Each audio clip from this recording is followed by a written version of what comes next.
Test, test, test. Can you hear me out there? I can hear you. Let me turn the volume up a bit.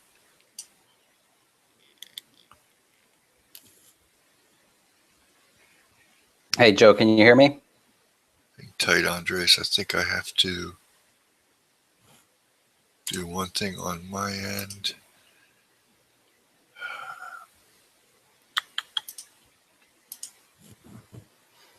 Are you still there, Andres? Yes, I'm right here. Okay, beautiful. I got you, brother. Okay, so we've got a small but growing crowd. Look, everybody, I want to welcome you to SEMview. This is the first one, you know, I'm pretty excited about it. We're going to, the truth is, I'm not 100% sure if this will be bi-weekly yet, if it might morph into weekly eventually. It might start out a little bit haphazard. Even the time of today's webinar is a little bit off from what the norm will be because Andres has got some things going on this afternoon with family, and so we don't want it to drag on into those things. So we're starting at 11 a.m. Eastern time today, and if I remember right, Andres, I think about 12:30 is about the limit for the amount of time you can spend, right? Yes, yes. Okay, so plan accordingly, folks. We probably will go 90 minutes or darn close because, you know, we'll talk a little bit here at the front and then we'll go through a build that I think will be helpful to those of you who might be interested in some lead gen aspects of SERP Shaker.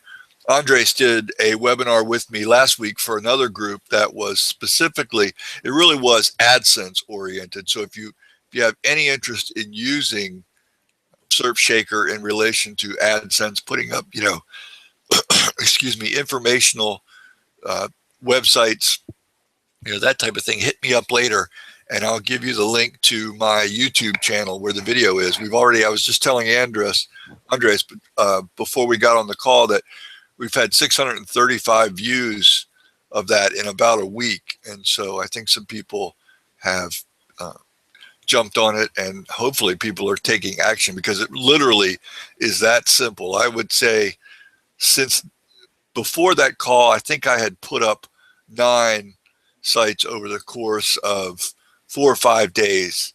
And since then, I've probably put up another 5 or 6 because I've been busy, you know, with other jobs in business. And so it's been in the way a little bit. But what I have found is, and I'm sure Andres can speak to this too, most of the secret for replicating these is to start with a good base. I use Backup Buddy with a pretty trim install of, you know, the basic plugins that I've got that I need to start with. It's already got my short codes loaded, which we'll talk about in a little bit for city and state, what have you.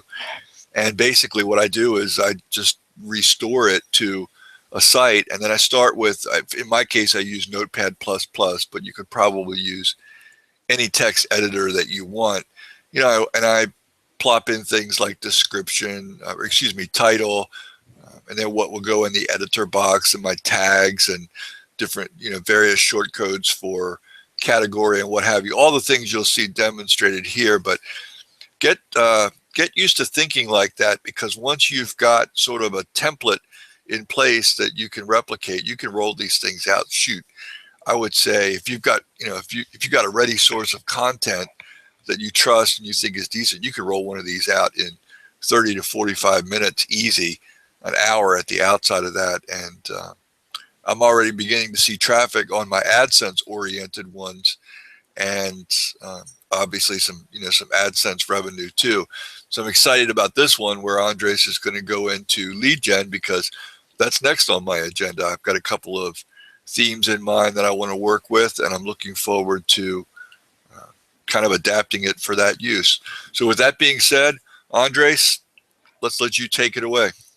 Okay, awesome. Yeah, the you know, the reality is that the build process itself doesn't change all that much, unless you're going to do things at the very local level. Like say you live in an area, you've got a client in that area, and they want to, you know, maybe hit just a radius of a 30-mile type service area. Then it changes a little bit, which that's what I'm going to touch up a little bit with this build that we're going to do. But you know, you also have lead gen options where you can do lead gen nationwide. And if that's what you're going to do, then it really doesn't change all that much from what I showed on the AdSense site.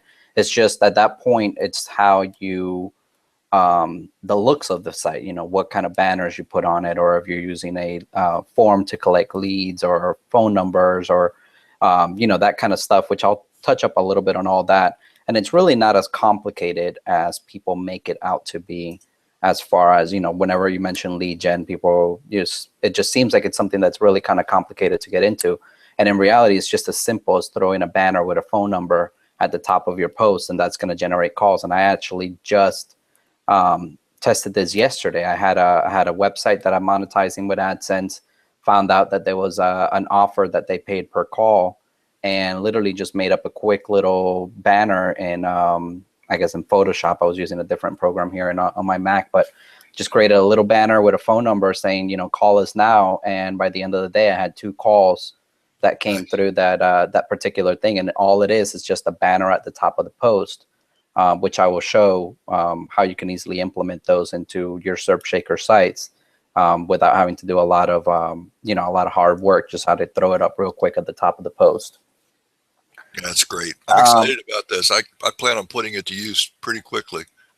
And you know, what you said about, you know, getting into that mentality of being able to quickly deploy sites, that's exactly it. Like, get yourself some kind of system, you know, whatever works for me. Backup Buddy, you know, works for both of us. But if, you know, if Backup Buddy seems a little too complicated, you know, there's things like WP Twin, just something that you can, you know, have a base set up so that you can easily duplicate it, and you don't have to go through the process of installing WordPress over and over again, and installing all your plugins and adding your shortcode list, because that, you know, that eats up time, and time is money. So you need to have some kind of system in place. Once you get a hang of it, you know, systemize it a bit so that you can quickly deploy these out, and without having to worry about what particular niche you're going after, or do it like I do and have a different skeleton for every niche that you're going after. I have, you know, a few different skeleton setups depending on if I'm going to do pay-per lead, pay-per-call, AdSense.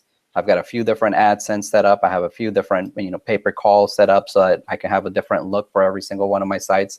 And once you get ready to deploy your site, so you got to do is upload your backup, and within a few minutes, you're ready to start into the Shaker page. Yeah.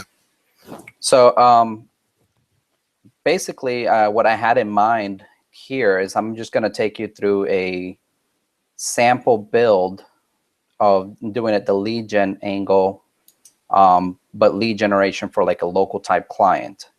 And I've just got WordPress installed here on my computer so that I can just do the build locally and kind of take you through a few different aspects of how I will make this work as far as to generate phone calls and also generate leads, as in getting people to fill out some kind of contact form. That's great. You remember how to share your screen, right?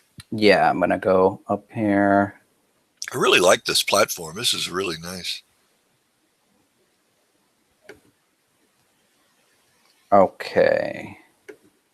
So can you see my screen? Yep, got it perfectly. Okay, cool. I think there's a setting. Andres, you might understand it better, but a couple of people on last week's webinar said that when they were looking at the screen using Google Hangouts, that the resolution was fuzzy. And someone told me that there's a gear button somewhere down at the bottom of Google Hangouts that you can adjust to go to HD clarity. So if you know about that, let them know. If you don't, folks, look for a gear button. And I changed the resolution on my screen today so that it matches a little bit better with normal resolutions. I have a 27-inch screen here, so sometimes it tends to be a little bit small for most people whenever they're watching it. But I adjusted it so it should be a little bit easier to see things. Basically, what I have here set up is I just installed a base WordPress installation. I did it from scratch. I didn't even use one of my skeletons. Because I wanted to show how simple lead gen can be, even using the 2015 whatever basic type stuff comes with WordPress. Great. And I haven't added any short codes or anything like that. Well, I was just testing some things out, but I'm going to be swapping those out. The only plugin that I've added so far is this Short Codes Ultimate, which is a free plugin. And I'll show how I'm using that to, in a way, kind of hide some of the content, since this will be for local type clients.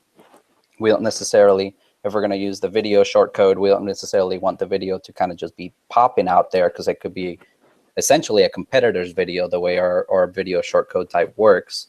But this way you'll still have a video on the page, but it's going to be hidden, and you can hide a few different things using this. I believe one of the Jason on the SEMeasy forum also has a plugin that does something similar, a little bit more probably cleaner, using the stealth plugin. I think I've heard yeah, that's an incredible plugin. Yep, absolutely. I've heard that mentioned a couple of times. I haven't had a chance to use it, but I believe it does. It's the same idea where you can have content, but it's not visible to the regular browser. Yes. So whenever we're starting a build, we obviously need shortcodes to start with. I'm going to take the example of, let's say we're working with a carpet cleaning client. I'm located here near Jacksonville, so I'm going to use my zip code and start generating shortcodes with that. So the best way would do is, let's first get some carpet cleaning type keywords. So I'm going to go to add words and log into my account here. So we can start with some base keywords. Let's see.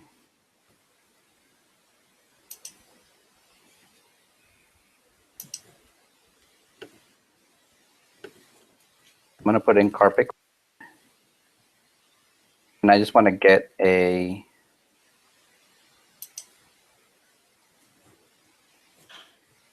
list of ideas, a list of keywords that are all related to carpet cleaning.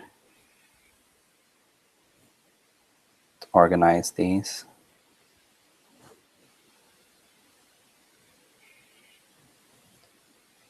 And let's see, I should be able to,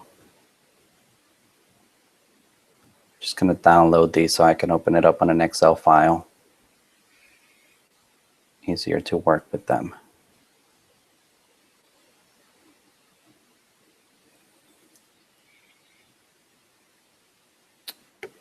Okay, so I'm going to take just these top maybe 40 keywords.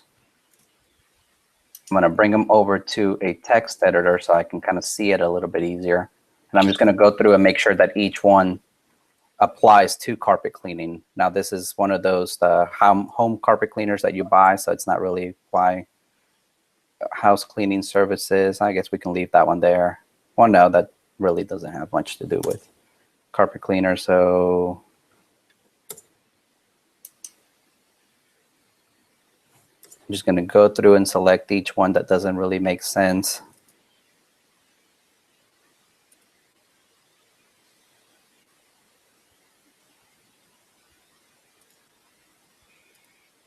Or if it's got anything to do with a location, I remove the location. And ideally, you want to, when you're doing this, you want a list of maybe like 50 to 100 keywords. Now, for the sake of time, I'm just going to choose a few of them, but really start with a good list, because I'm going to show you what I'm going to do with this particular list here. Okay.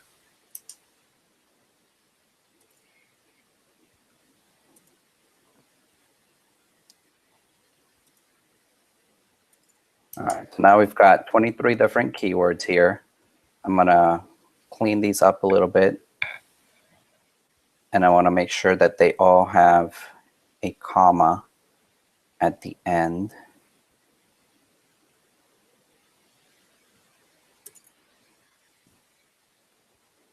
Because we're now just to clarify, we're driving at a national site here, right? This is actually a local type setup. Okay, you're going to do what, like county level or state level? What?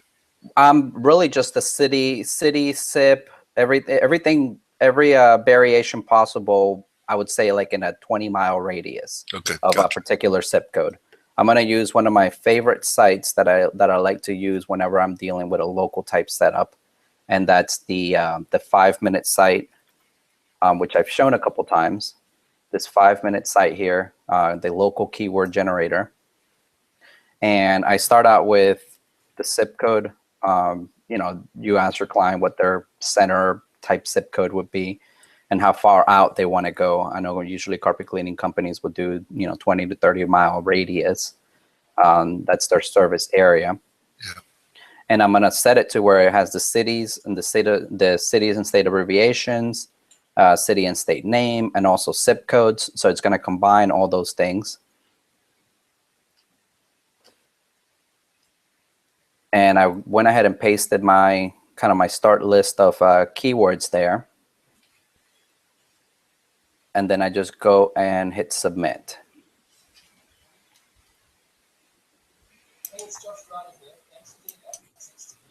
So now we get a list with all the different combinations possible, including just the city itself or city and state abbreviation.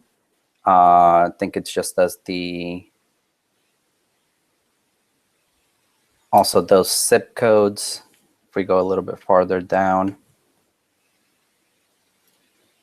all the different combinations there. So at the end, with just the 20-something keywords, we end up with 1,000 different combinations. So obviously, if I were to use more keywords there, I would have ended up with even more possible combinations. And these are all going after the long tails that your clients could benefit from showing up for. Mm-hmm. I'm going to take this over to an Excel sheet so that I can make 2 separate shortcodes out of this. And that's why I use the comma at the beginning when I put the comma at the end, because now I can do a text to columns based on the comma.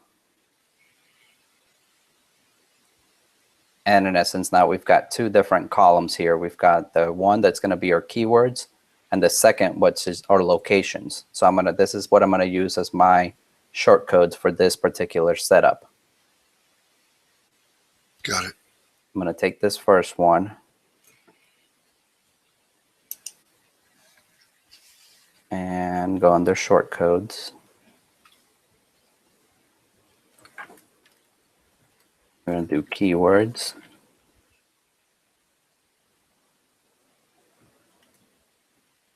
And then the locations.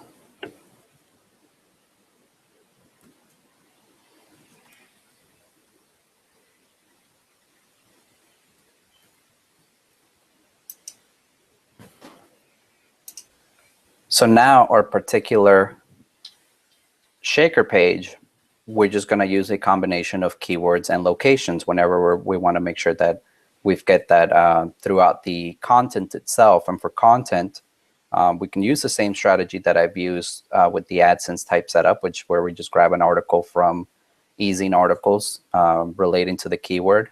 But before we do all that, I'm going to just going to create a blank ad so that we can later on use that space to either put in a banner for calling or some kind of lead capture form or anything like that. But let's just name this ad top. I'm going to leave it blank. I'm going to create it. And that way we can use it as a placeholder. We can insert this little code into our shaker page right at the top and use it as a placeholder so that we can later on, once the site is built, we can edit it and add whatever banner we want on there. Got it. So now go into the shaker pages, just add a new one. Usually what I do in this kind of setup for the title, I will do something like keyword near location, or maybe near me, and then location. That near me tends to be used quite a lot if you do a lot of keyword research.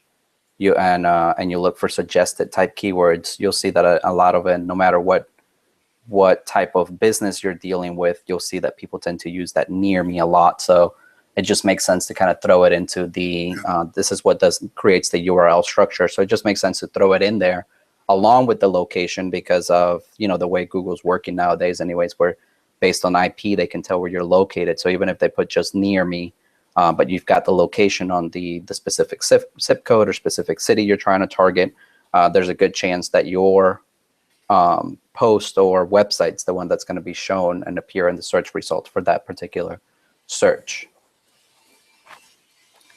Down at the H1 post title, I'll do something a little bit cleaner, so maybe more like keyword in location.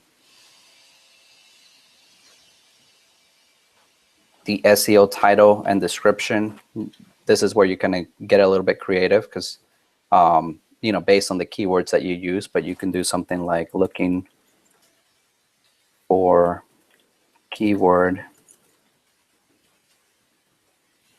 location.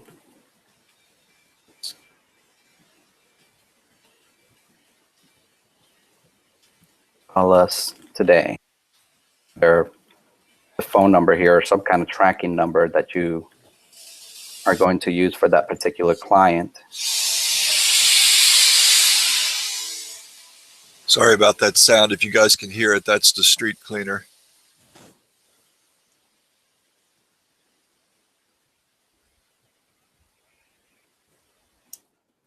And the description, you know, you want to, one way to find some good descriptions if you're kind of drawing a blank is just do a Google search. For example, if we do a search for carpet cleaning, just a bare Google search, and take a look at the descriptions that AdWords advertisers are using, especially the national ones. These seem to be like local type ones, but if you find something, if there happens to be one for like Home Advisor or Stanley Steamer, I've seen them advertise a lot. Look at those because they're obviously spending a lot of money on Google Ads, since they've kind of figured out what works really good for descriptions to draw those clicks. So just kind of get ideas from those as far as what they're putting on there. And you know, that's usually what I do when I'm kind of drawing a blank of what I want to put in the description or the title itself, because these are the areas that are, you know, this is what's going to draw clicks to your particular listing. Even if it's the third one or fourth one on the page, you want to have something on there that's going to draw them to click on you. Right. Now for the content, like I said, we can just go over, I already did a search for carpet cleaning. So now I'm going to just do it on easing articles.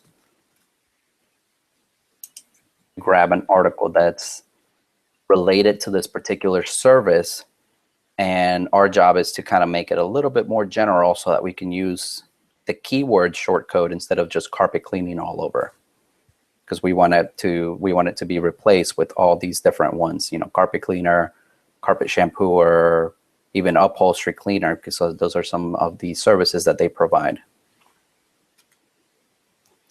I'm going to go and just pick this first one here.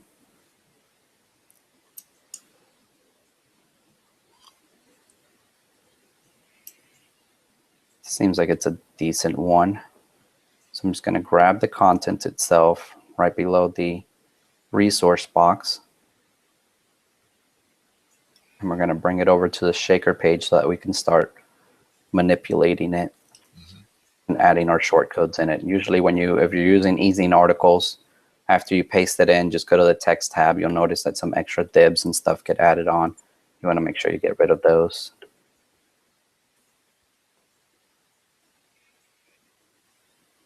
So now what we're going to do is we're going to take advantage of this keyword and this location one and just try to spread it in different areas. Now we know that the way the post is set up, whatever you put down here, that's going to be at the very top. That's going to be the H1 post title. So we don't need to worry about putting a heading on the top of the article, but we could do some subheadings throughout it. But before we even start with that, let's go ahead and add that placeholder that I talked about earlier. And the easiest way to do that is just using the little shortcodes drop down here. And we're going to look for the ad and just put add top. So now that it's my ad there, since it's completely blank when we build out the site, nothing's going to show there. But if we add a banner there or anything there into the ad manager, then it's immediately going to show up at the top of our post. Right. And I'm just going to grab this keyword one and see where I can, well, let's start out the article by using our keywords in it. So we can do something like, if we are looking for keyword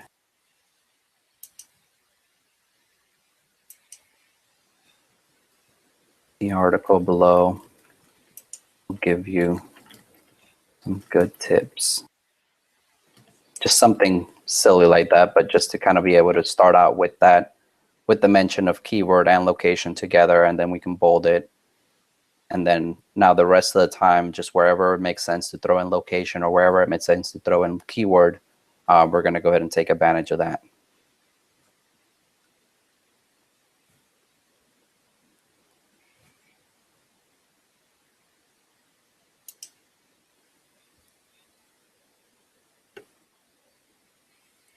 Now here where it says professional cleanup, you can take advantage of keyword.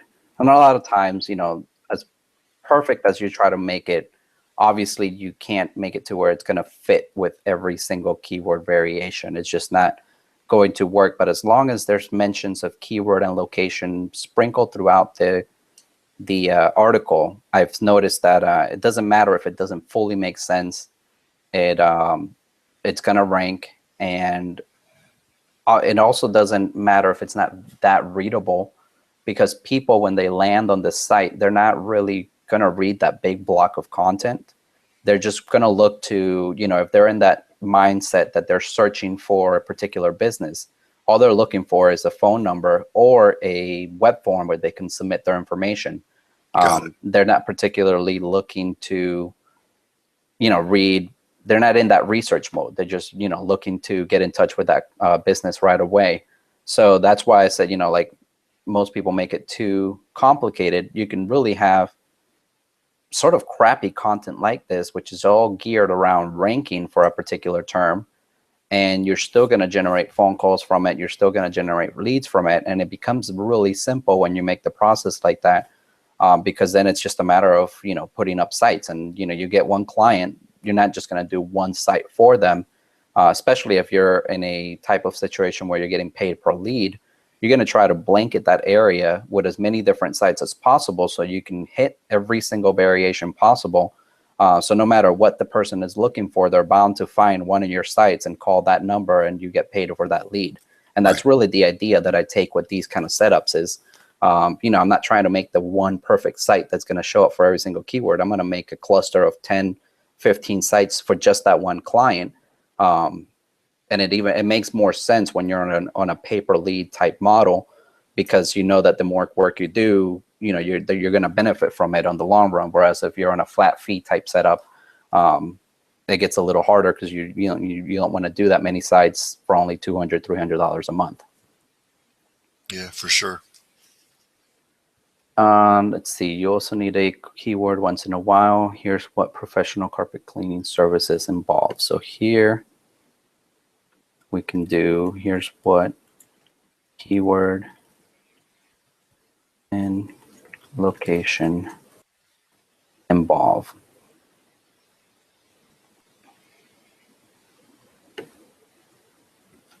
I'm just replacing of anything to do with carpet cleaning with the keywords. I'm going to add a heading here. Other types. We can make this an H2.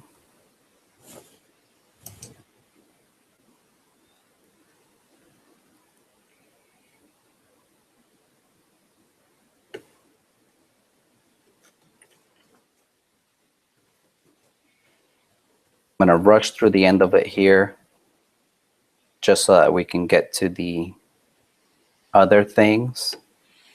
But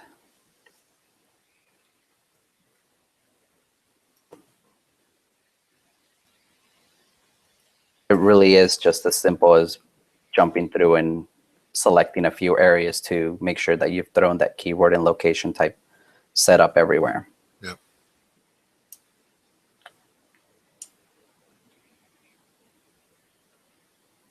There are different methods of. Okay, then let's end the article something with along the lines of I hope you found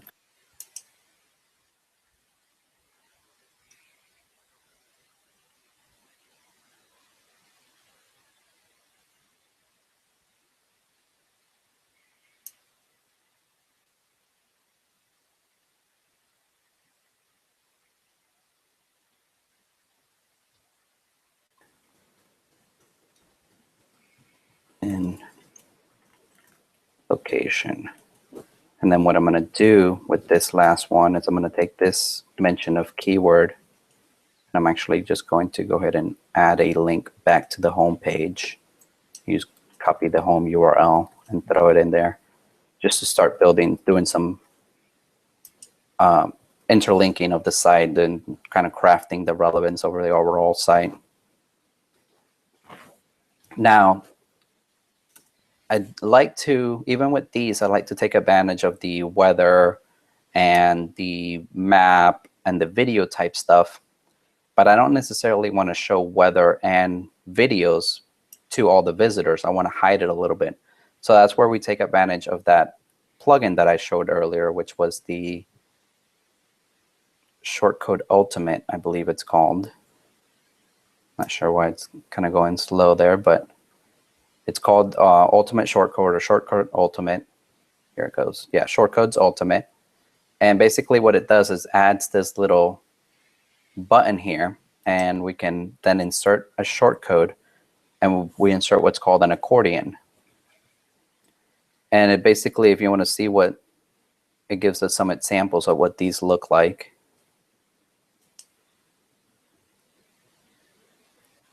And basically we want to do a setup like this where the content is there, but it's almost hidden. Right.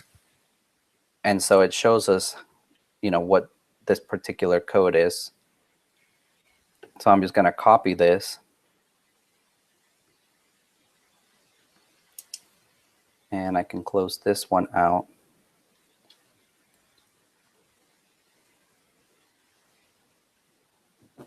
And insert that in there. Now I added some extra stuff here.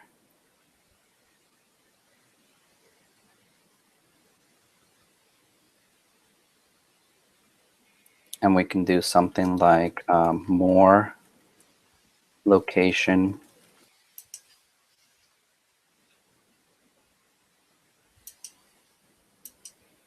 And for the first one, we'll do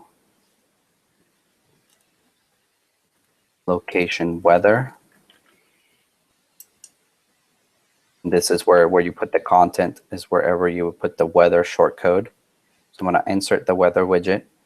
Now, the way that we have these keywords or these shortcodes set up, it may not fully work with some of these, the way they're set up, the location ones, may not fully work with the weather widget. So it's best to just type in the location itself, especially if you're just dealing with, you know, like one city. For example, here we've got Jacksonville. Obviously, we're targeting some of the surrounding cities, but for the most part, we're just going to be dealing with the Jacksonville area. So I can just put Jacksonville itself, yeah, and then this full spelling of the state, Florida. So we're not even going to use shortcodes for those. We're just going to put that itself. And then the next one would be related video.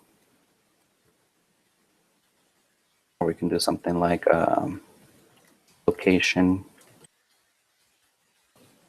And we'll use the video shortcode here for the main keywords. We can just literally use keyword, and then we'll do a combination of keyword and location again as the title of the video. And then this last one,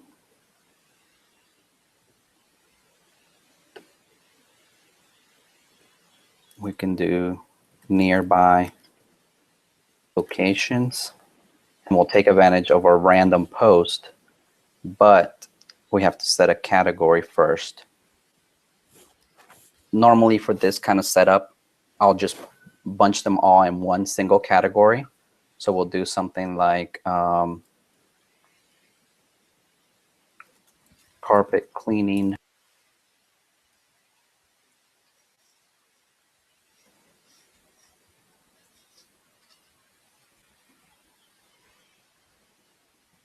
Usually I'll do the county at that point. So we can do category. Oh, Susan asked a good question. Can you do channel video shortcode so that it only pulls from your channel?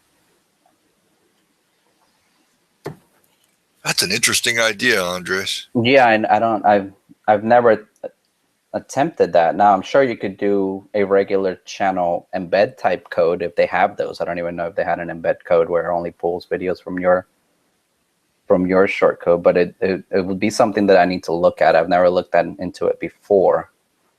It's a good question. I don't know though. I don't even know about the channel embed codes, but it is a good question. Oh, playlist might be a way to do it. Right. I know you can embed a playlist. So, but at that point, you're just embedding, you're taking the regular YouTube embed code and just dropping it right into the content itself, Yeah. Which that's always an option. It's just the way that our button works with YouTube. Basically, every time the page loads, the particular post loads, it's going to pull a different video every time it loads. So it's, for me, it was one way to sort of always kind of have new content on it, because it was always going to be a different video. So whenever the spiders would come through, it'd always see that the video was changing. And I also, the way I inserted it, I took advantage of the schema code markup that's available for videos. So whenever the videos actually shows up on the post, it's got that schema markup. But yeah, that would be something to test out and see how that will work out. Yeah, sorry to sidetrack you. I just thought that was interesting. No problem. We were in the category, so I added the just carpet cleaning company, St. Johns County, and then I'm gonna use the random post shortcode, and I'm just gonna paste in that category there. And then what this is going to accomplish is it's gonna let us have that particular content on our site, but it's going to be somewhat hidden. They actually have to click on the little accordion plus sign to even see it. So most people are going to completely skip over it, but it's still there for the search engines to index and for the spider to kind of pick up on.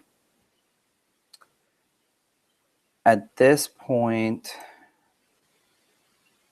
we pretty much have the full setup with the exception of an image. We would just add an image somewhere in the content. Let's see if I can just grab a carpet cleaning image real quick that we can just use here for the example.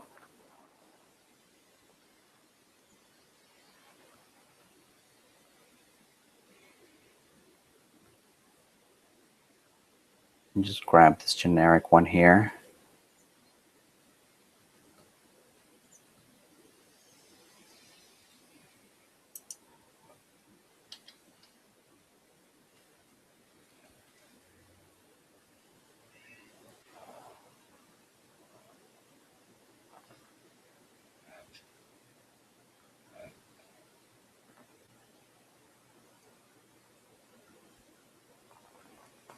Before we save it, go with the main keyword to save it. And let's throw it somewhere in the middle here.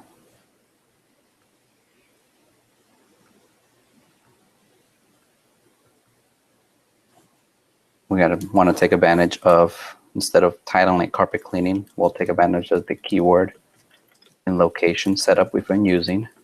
Same thing for the ALT text.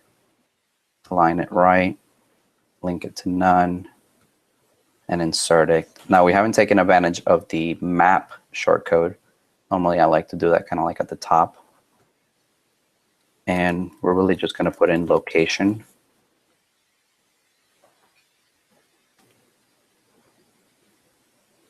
And we can then save draft.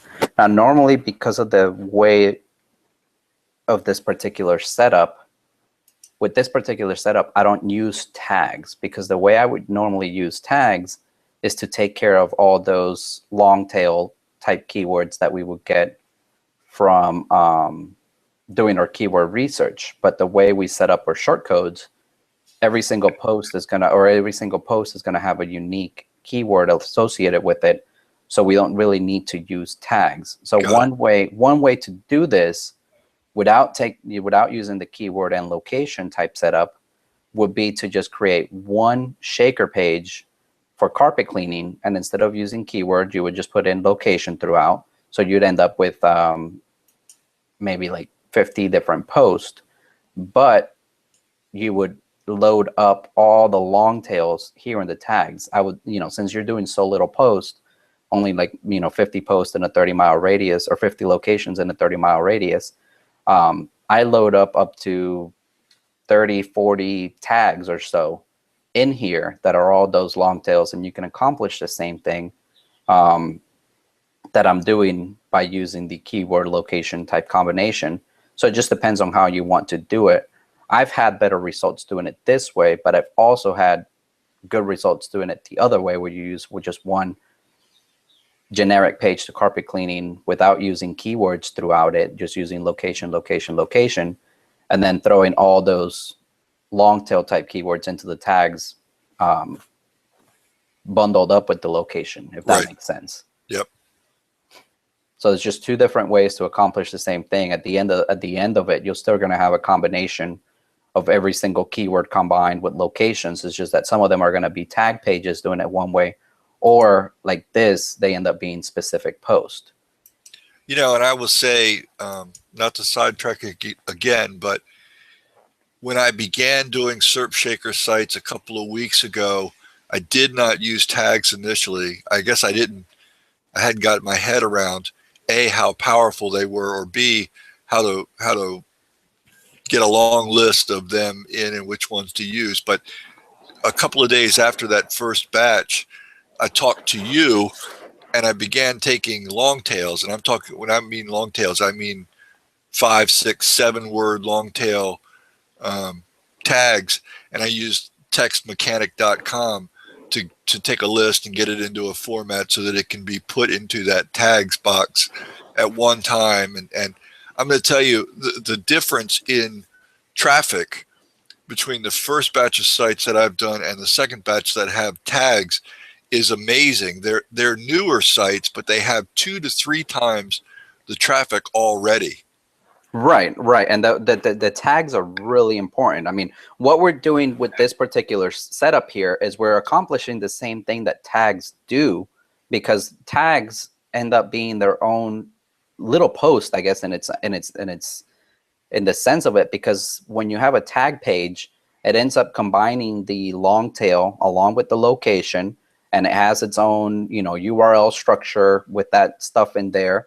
And nothing other than the URL changes. Everything else on a tag page is exactly the same as the regular post page. So normally you would get people saying, oh, duplicate content, never going to work. But I've tested it. I mean, I've done a lot of testing, and our tag pages bring in a ton of traffic. So that's why doing it, even, when we're dealing with a 40,000 post site, it's not really easy to take keywords and combine them with locations like we're doing like this. You'd end up with even a 1 million page or post type site if you're thinking about those kind of combinations. So that's why we use tags in that kind of setup. Whereas here we're only dealing with about 50 cities or so. So we can really kind of go ahead and do the same thing that tags are doing, and actually involve that keyword throughout the content itself. Because when you have a tag, the keyword's only going to be in the URL, and that's it. But they still bring traffic. And I believe doing it this way, you get it's a little bit stronger, because the keyword is also, you're going to find that particular keyword throughout the article itself, not just in the URL. Right. So that's the only difference there. But other than that, it's a very powerful strategy. And you know, once we have the setup here, let me just do a few test posts just to make sure nothing looks funky.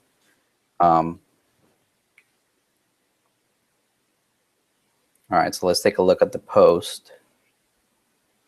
Oh, see, I messed up somewhere. I've got, let's go back. We've got keyword location. Keyword location. Let me take a look at my shortcodes. I probably messed up there. Yep. I did keywords and locations instead of just keyword location. Let me just make sure that I use keyword location everywhere. Then I can just edit the shortcode itself. Okay, so let me delete the ones that I try to build. And this is why also it's important to, when you're doing a first run, just do a few of them so you don't end up with thousands of posts that you have to absolutely go through. So I just made a simple mistake. The name of my keywords or my shortcodes, I made them plural. But then throughout the article itself, I use the singular version. So it's just as simple as changing the name of the shortcode. And going back over to the shaker page. Now we can build 10 again.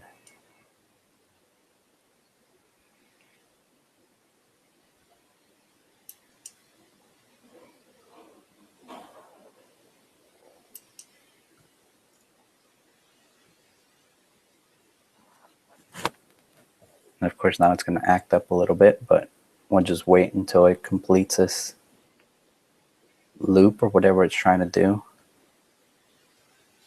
Ken is asking if there's a trick to make sure tag pages show full content rather than snippets. Do you know? It depends on the theme, but you can make any theme show the full content, and it's really theme specific. It really, you know, comes down to digging into the code. Or Yeah, that's true. Because I was talking to a friend a couple of days ago who was trying to go from excerpts to full post content, and it was as easy as swapping out it looks like a short code because as I remembered it was bracketed, but it went in the PHP or CSS somewhere. yeah, it's in the PHP files, but you know, I believe, I mean, we'll take a look. Oh, I don't have any tags on here, so I wouldn't be able to. Yeah, there's also some settings. Sometimes this little reading settings will take care of it where it says full text or summary. But for the most part, tags do tend to show just the snippet. And I mean, let's see. Let's take a look at these, and then we'll take a look at one particular post, and we'll just add like a random tag and see if what can be done. I would show, I can probably look real quick to see what happens with, I believe this is a 2015. And then that way you have an idea of what you're looking for in your particular Greg said theme. that. Greg was saying that he found a way to do it today in loop.php, change the word excerpt to the word content. Yes. A lot of times it's like the and then an underscore excerpt. Change that to the and then underscore content. That sounds really consistent with what I was working on with my friend the other day, but he was just working on posts on a homepage, I think, where the default of the theme was excerpt and there wasn't like an easy toggle. So I guess it does vary by theme, but that's at least some heads up about the kind of things to look for. Yeah, you're looking for the excerpt or the underscore excerpt, and you're going to change that to the underscore content, but you got to make sure you're dealing with the tag. Right. If he was in the loop, then the particular loop he was working in probably had to do something with tags. But yeah, usually if you look for the excerpt, that's a good place to start. So here, just a sample page. I noticed that I had not set the permalinks, so I have to set the permalinks to make sure that's correct. But other than that, everything else seems to be correct. I see the image here. Everything here. The link is good. And here's the little drop-down stuff. We've got the weather, we got the video, and nearby locations, where to search engines, these are fully accessible, but to a reader, normally they're not going to click on that stuff. So, and then, you know, like I said, if you're working with local type clients, a lot of times the video that it pulls, since the way that I use my shortcode, I have no control what kind of video is really going to pull. It could end up being a competitor type video there. So that's why I like to kind of hide it. Now, I didn't do any interlinking, so I kind of forgot about that. Let's go ahead and let's go back to it. Let me first set my permalinks. I'm going to make sure that they have the post name in it. Very important. Or you can even, since we have a one category, just the St. John's one, so that way we can include the content in it. We could do something like category and then post name. Yeah. We're going to save that. And then I'm going to go back over to my shaker page. I'm going to delete those 10. And we're going to add a bit of interlinking just to give it a little bit more power going from post to post. I'm going to take just this one mention of keyword here. I'm going to link it to the next post. And then I'm going to use just a generic type cleaning type keyword. Let's see, steam cleaning for carpets. Previous post. And then save that draft. Now at this point we can actually go ahead and let it build out. I believe we've got everything else correct, so we just let it build out all 1,000 type posts, which should be pretty quick. And while it's doing that, I'll show an example of just how simple a call banner can be. This is just a random one that I created here using something similar to Photoshop.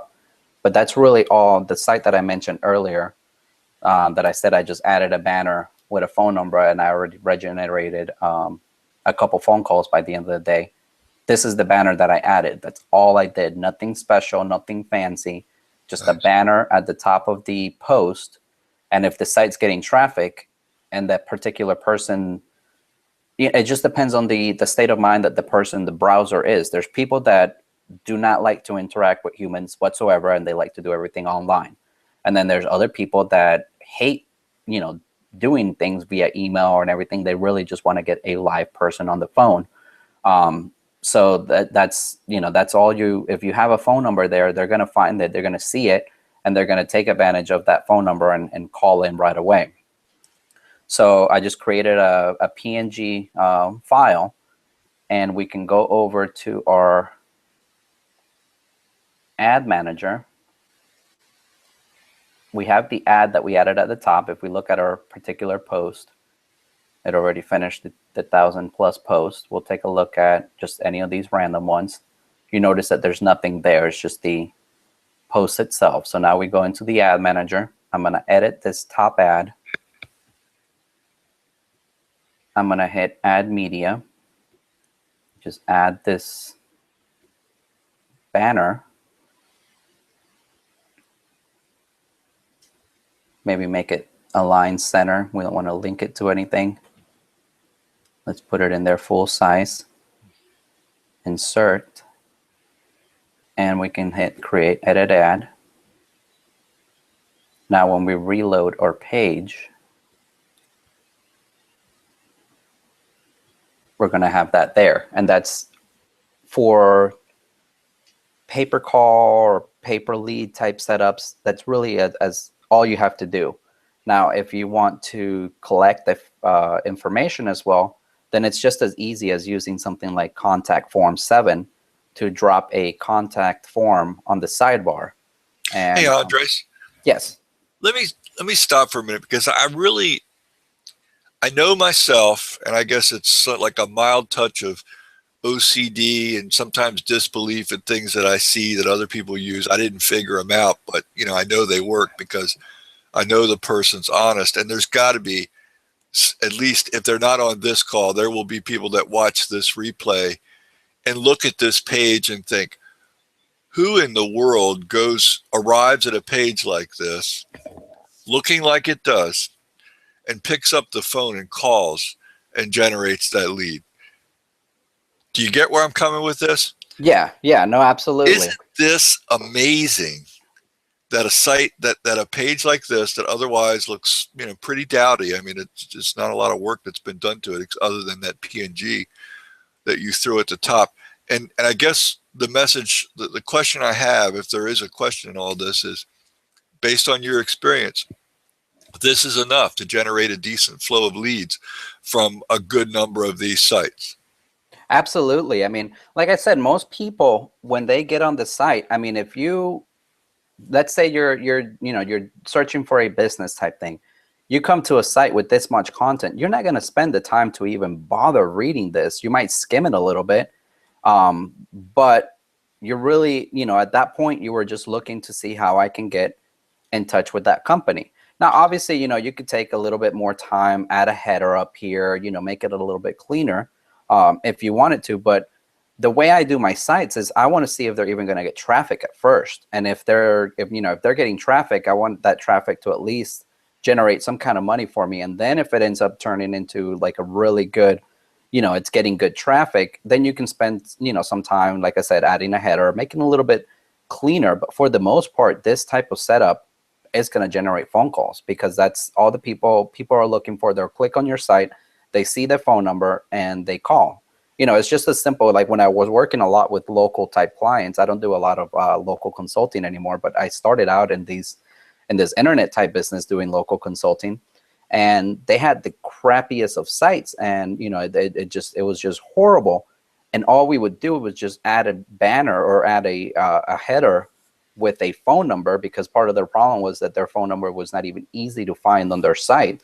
So all we would do is would add a wide banner at the top with their phone number, and then do our SEO to get the site to show up, at number one. Back then, it was as easy as throwing 1,000 scrapebot links to it, and within weeks, you had them at number one. But that's all we did. A lot of times we would not go into redesigning the site until we had them kind of hooked. They liked what we were doing, and so we were able to then throw in our higher price packages to do a full site redesign. But they would still generate phone calls from those crappy little sites. And you look at a lot of the local business websites that are out there, and to this day, they're still really ugly. They're still really crappy, but yet they still generate calls for those people. So this strategy, it definitely works. Now, just to kind of show you what else is possible with good site design, I had one just kind of set up here at the end. But this is a SERP shaker site, just an example I created real quick. But because of the way that I set up this particular theme, we accomplished the same thing where we've got the phone number pretty much all over. It just looks a little bit cleaner. But either of these are going to generate, they're both going to generate phone calls. It's just that one happens to look a little bit nicer than the other. And it'll actually be an interesting test. I got to test that out, is putting both of these side by side in the same kind of niche, same kind of market. And it would be surprising to see which one would generate more calls. And I know they've done a lot of tests between ugly sites and pretty sites, and a lot of times the ugly site wins out. Yeah, I think at least what I'm learning is that the important part is to make sure that the call to action is prominent. And so sometimes what happens with people who are artistic or who fuss over that kind of thing is that they create a site that's, aesthetically maybe beautiful, but what it does is it takes the eye away from the call to action. And you're really only trying to accomplish one thing, which is to get that person to pick up the phone and dial. You don't need them to come away, telling their friends how beautiful the site was. That's not going to make you a dime. Exactly. That's that. At that point, if you were doing, the client's particular website, then yeah, you want that to be nice and clean. But all you're doing here is you're driving phone calls or you're driving leads. And if that's all you're doing, all you need to worry about is just have that phone number or have that lead caption form as prominent as possible, so that that's what they see when they first land on there. Yeah. Now, granted, some people are going to land on the page, they're going to be turned off by it, go to the next one, but it's just a matter of blanketing the area and trying to get as much out of the particular area as possible to get as many leads as possible.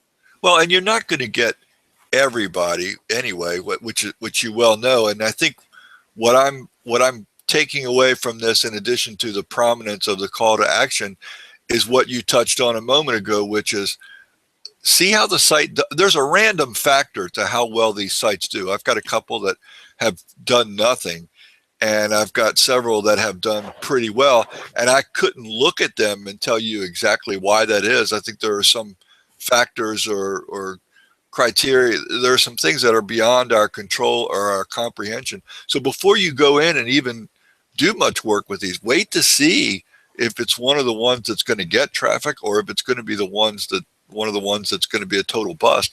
That way you can be building other sites before you circle back around to spend any more time on on one that's working out. Oh yeah, I mean, you if you were to find my sites out on the web, you're going to find a ton of them that have content about one particular subject, and the header happens to be about something completely different, because there literally are just tests that I throw out there. If they happen to rank, then I come back to them, I monetize them, put banners and do all that good stuff. But if they don't, I'm not going to waste any time doing that beforehand. I know there's a ton of people that spend a lot of time making the site as pretty as possible, as perfect as possible before they even roll it out. And then they roll it out, and then it turns out that it gets zero traffic, so they wasted all that time. Yep. Whereas my mentality is, let me just get as many out there as I can, and then come back and evaluate which ones are getting traffic. The ones that are getting traffic, then they get the treatment to where we might spruce them up a little bit, and really just a little bit, not a whole bunch, but just change them up a little bit. And then, but we still continue to track those old ones, because what we figured out is that there are occasions where a site that's been completely dead from the get-go, 3 months later, all of a sudden something changes, something happens, and it starts getting traffic daily, and it ends up being a really good site. And we've had quite a few sites like that where they'll be dead, like dead as in get maybe 10 hits a month, dead for 3 or 4 months, and then all of a sudden go to 300, 400 hits a month or even more, and end up being some of our best sites. So it's just a matter of, like you said, we at that point, I really don't know what happened. There's no way to even know why it wasn't picked up at first, and then all of a sudden it's ranking well. We really have no control over that, but we do have control over how many sites we have in our network, and that's what we focus on, is just increasing our network of sites. And like I mentioned when we first started the webinars, if we were to pick up a client and do this for a client, we're not going to do one site and make one site perfect. We're going to do a series of sites, because we know that some of them are just not going to stick at all. They're not going to rank at all. But with a collection of maybe 10 sites or so, you're going to have enough there that they're going to do well to start generating those leads. And it really doesn't take a lot, to make good money out of this strategy. Let's say that, with carpet cleaning clients, you could get $20 to $40 a phone call. You get 10 phone calls a day, you're making $400 a day out of one particular client. So it can easily add up. It's just, my particular model is modeled after, I just got so fed up with clients that I wanted hands-off approach of everything. So everything I do, it's CPA or AdSense or in one way or another. Even my pay-per-call, my lead gen type stuff, it's going through a CPA company, so that literally all I have to do is send them the leads. They handle all the distribution, scrubbing, all that kind of stuff. So I never even have to deal with a client, and all I have to worry about just putting up more and more sites. But the same can be applied to local clients. You can do the same exact setup and same exact things with local clients. Now, if you were doing a national type setup, then just follow the setup that I showed on the AdSense video. That part doesn't change. Just instead of throwing an AdSense code on it, we're putting these pay-per-call type actions on it. Got it.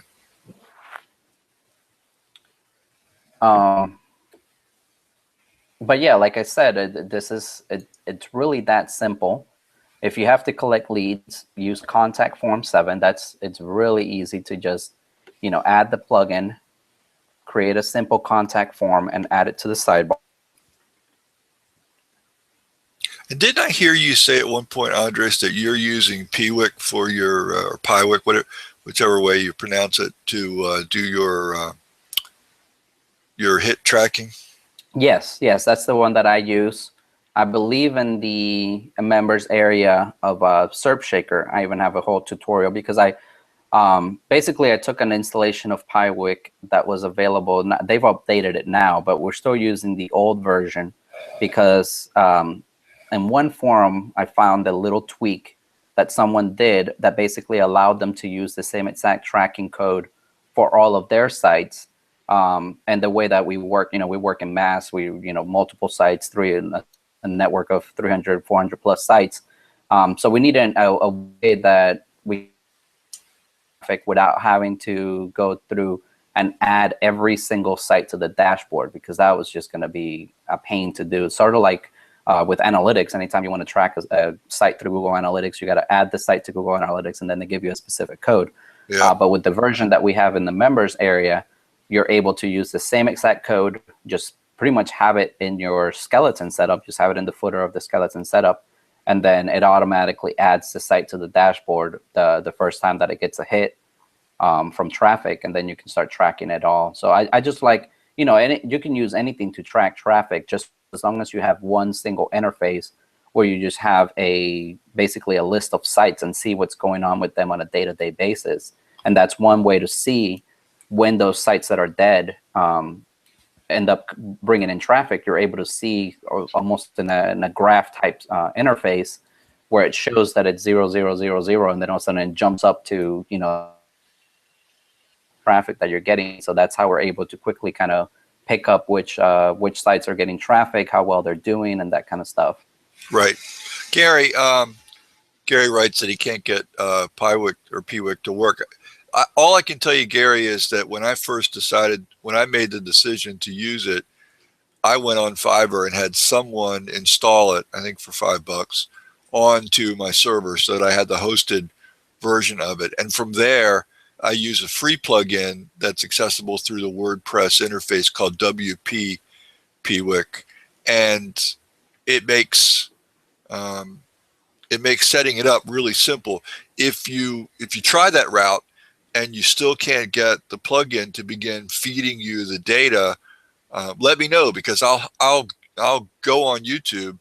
I'll record a quick video about how I activate a site with that plugin for you, and the settings that I use. It's a little fiddly with the settings, but once you get the settings that you like, you get a really nice up in the top bar of a WordPress site, you get a really quick look at what your traffic's been for 30 days. And then on the dashboard, you've got a couple of really nice boxes that show you what's going on with the site. The downside of it is that it's not going to go into the level of detail that Google Analytics will go into in terms of what searches brought people there. But even Google's so funny about sharing that data nowadays. I'm not so sure how reliable it is anyway.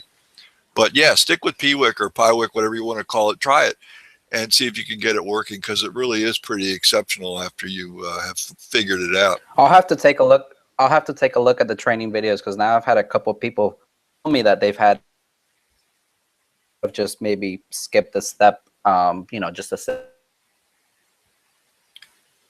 I'll update everybody on the if they're a member of SERP Shaker on the Facebook group, if there's any videos, because I've had a few people say that they haven't been able to get it to pick up with the particular code that I do, and I know that we haven't had any issues with it. I mean, we've been using it for almost two years now with that same exact set. So I'll take a look at that and I'll update everybody. Cool. While you were talking there, basically I just created a simple form using contact form 7.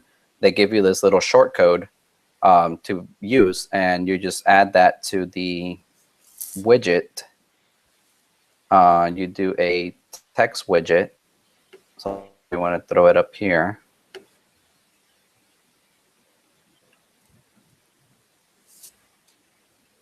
We save it, and then it should show up here on the left-hand side. So, this is something where obviously, you might want to make it a little bit, do some kind of call to action over here as well. Whereas I would use some kind of image and say, something like contact us today, or just something to draw attention to it. But you would put the little image right on top of that. But then now it's either call through a phone number or submit the lead, and you have those going straight to the client. And the way I used to do it was I had to go straight to the client and also CC to me at the same time, so that I could see what was going on as far as leads coming through. So that way I knew if when the client said like, hey, I'm not getting any leads from there, you can check and see that they are getting leads. They might just not be replying to them or answering them quick enough. With the phone numbers, definitely always use a tracking phone number. There's things like call, CT. There's, I believe, calls. There's just a lot of different ways to get a tracking phone number, but definitely use a tracking phone number. You want to have that be a number you control, so if the client decides they don't want to stay with you, then you can easily switch that out to another client instead of them kind of having control of that particular phone number. Right. Are there any questions, folks? I mean, I haven't seen too much come in. Just want to make sure we keep up with the questions as we go. No? Yeah, like I said, the process. So you think of lead gen and you kind of make it. A lot of people overcomplicate it in their heads, but it's really just as simple as your basic SERP shaker site that I've shown multiple builds, multiple examples through our training sessions, through the webinars we've done. It's that same setup. The only thing that changes is how we're monetizing it. We've got things with the, we can collect leads, and it'd be a pay per call offer that we found on one of the networks. There's a lot of them on Max Bounty is getting big into the pay per call type thing. Take a look through there and you can see. You log into one of the accounts that I don't use too much for Max Bounty. Hey, but we can just take a look at the. While you're in Max Bounty, and roll it up. Are you still there? One of us is fading out. Like right now, I don't have Andres. Do you guys have Andres?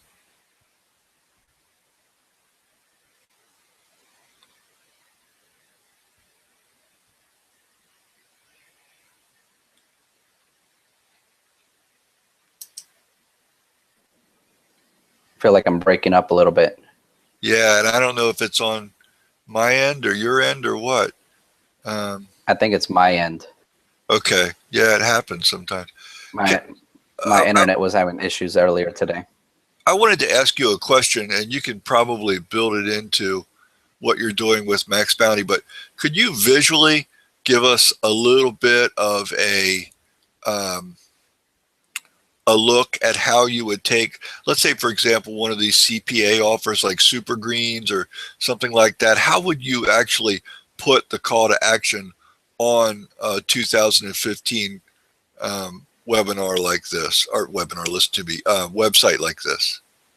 Oh, that's pretty simple. Let's take a look at, let's see. Let's find one of these random offers. Hopefully my internet connection here cooperates. All right, let's look at, let's just go by CPA rate. Usually the ones with the high payouts tend to be the diet type products. Mm-hmm. Okay, so let's do this white kidney bean one.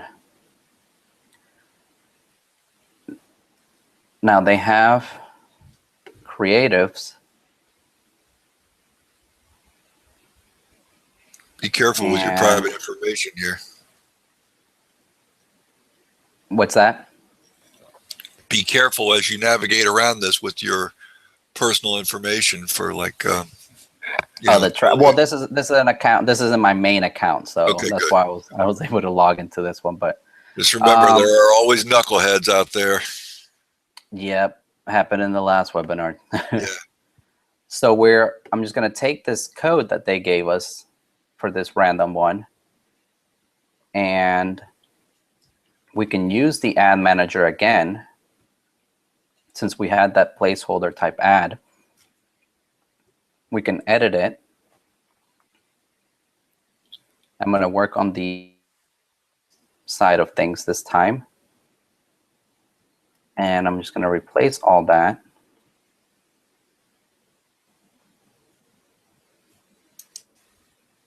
And then once we refresh the page here,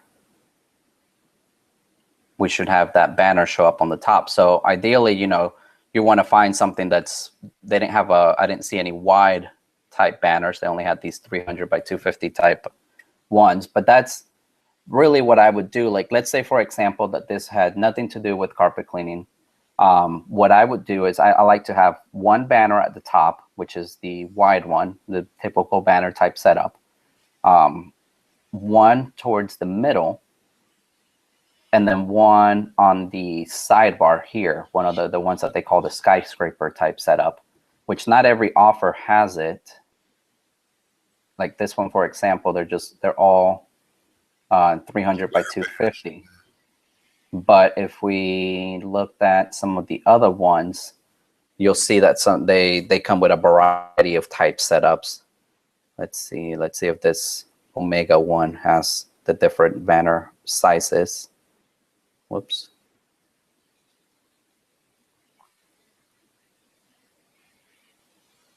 This one's 300 by 250, 300 by 250.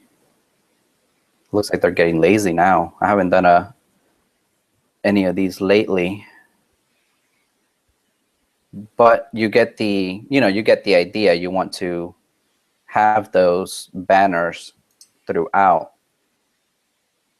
Here we go. So, you know, like here, this is the skyscraper type thing that I would have on the sidebar. So you would take that, put it into the widget instead of the form. We will have that there. And then in the ad manager, we would have this wide one.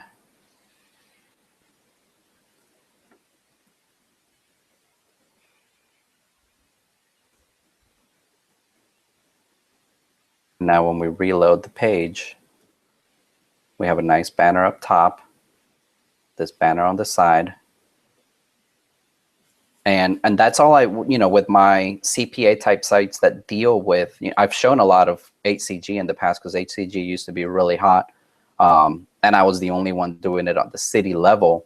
So I was getting a lot of action from it. And that's all I did with my HCG sites was I would just have a skyscraper type ad on the left-hand side or on the right-hand side, the banner on the top, some banner in the middle, and that was it. And what you could do is before you even create your shaker page, just create a few ads and some empty ads so that you can have those placeholders. So it could be like add middle, create it, and add bottom and create it.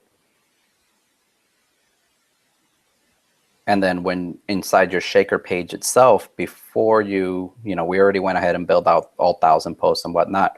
But before we did all that, you would we have the add top. So it's somewhere in the middle. We would take it and add the add middle.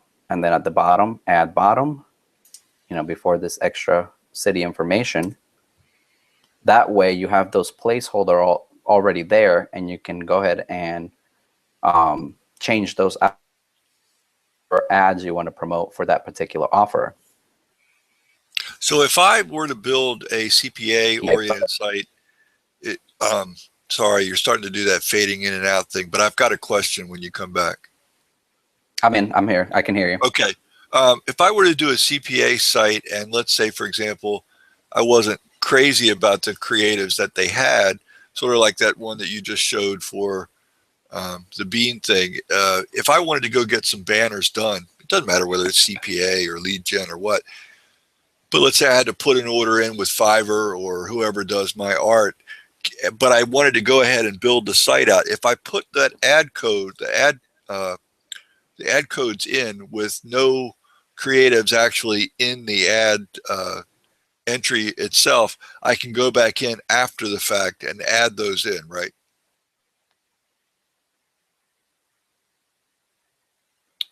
Shucks.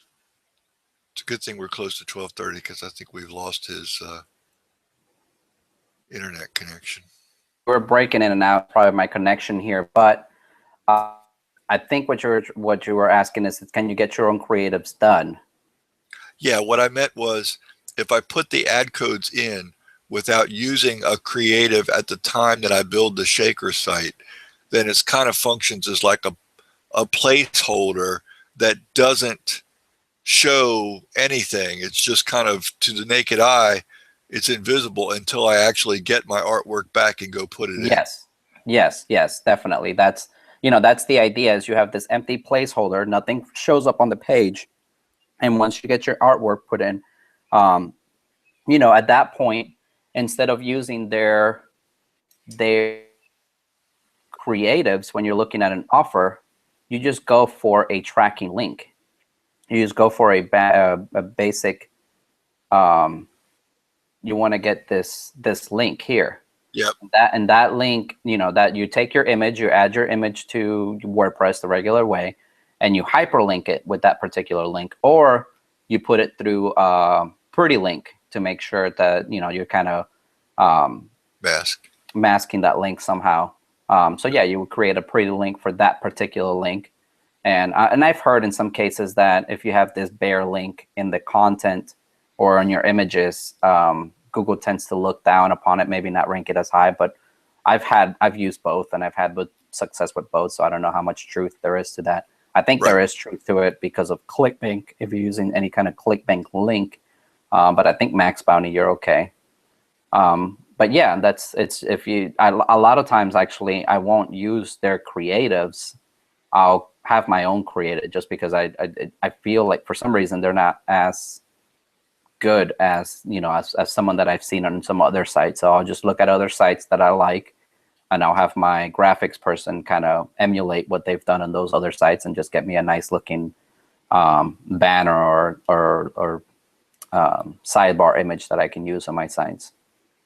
Got it. But yeah, with these particular types, you see that there's leads here, so you could do the same exact setup and use CPA companies and never have to worry about ever dealing with clients. The method that I showed is working with if you have to work with a local client and you're selling leads to them. But you can definitely take that to the national level and still get really good results, which is what I do, so that I don't, that way I don't have to deal with clients at all. Got it.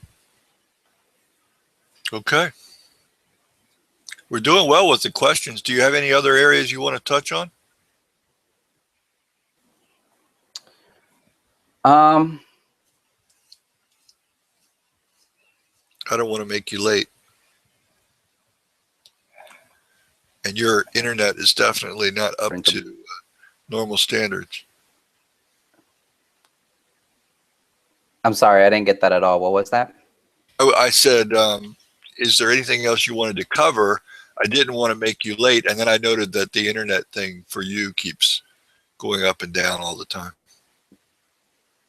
Yeah, I don't know what's going on with the internet here. It's could be lunchtime. Really maybe people hard to hear anything come through. It's all. Yeah, it's getting see if pretty I rough. Stop sharing the screen. Oh, that might help. Does that make it a little bit better? So far, so good. Can you hear me a little bit better? Yeah, I'm hearing you fine now. Maybe that's what probably just bandwidth. I noticed that here in my small town, during the lunch hour, I guess people are having lunch at their work desks or whatever, and they're surfing the web. It tends to get a little bit slower here too. Oh, I think we've lost him. Andres, I'm going to go ahead and close up things. I know you'll probably pop back on here in a moment, but you're dropping so much that, and plus we've done what we wanted to accomplish anyway. Folks, thanks for coming. I'm sorry. I hope Andres gets a chance to say goodbye before we close things out, but appreciate everybody being here. And I will keep you posted about the next SEMview when we come back with another guest. Don't have a date for you yet, but watch us in the SEMeasy Facebook group. And if you're a member, either a free member or a premium member at SEMeasy, then by all means, keep an eye out there too. Tomorrow, for those of you who are SEMeasy, especially premium members, I'm going to be doing a webinar on proper on-page techniques for both WordPress and for YouTube. That'll be at 2 o'clock tomorrow, and it is open only, I'm afraid, to SEMeasy premium members. If you're not a member, hit me up, and I may be able to help you solve that. So thanks again, guys. I'll talk to you soon. This is Doc, hanging up. Thank you, guys.